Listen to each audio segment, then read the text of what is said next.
மன்னவள் சரி எங்க வருகிறது தெரியுமா?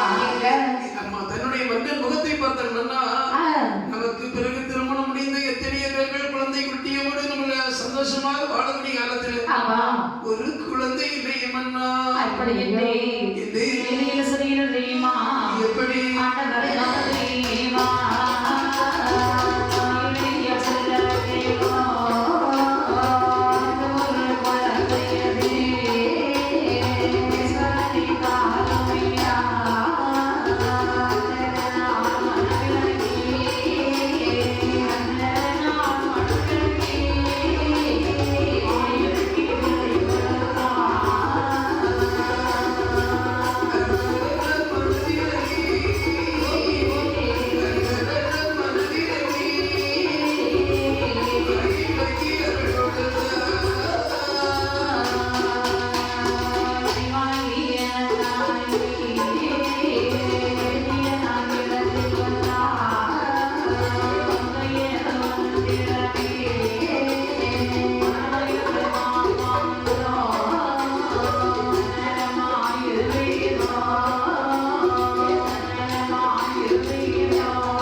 மனிதரால் நடவாத காரியம் தெய்வத்தை நினைத்தால் நடக்குன்னு சொல்லுவாங்க.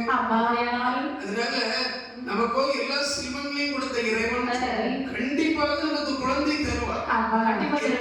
எந்த ஹரிகிருஷ்ண பாபான அனந்தாயும் அதே போல இருக்கக்கூடிய சிவனுடைய ஆலயத்திலே வருகிறார்கள். சிவன் ஆலயத்திலே வந்திருந்து காளை வாகனா கரை கண்டா மகாதேவ சத்யநாத சோமசுந்தரா சிவபெருமானே அதே எனக்கு ஒரு குழந்தை கருள் பாதிக்க கூடாத கடவுளே என்று சொல்லி அழுதாள். சிவபெருமானை நினைத்து எப்போதும் சிவனை நினைத்து அறிவுரை தவத்தை செய்தார்கள். தவத்தை செய்கிற சிவபெருமானை நினைத்து கொண்டு அந்த சிவனுடைய ஆலயத்திலே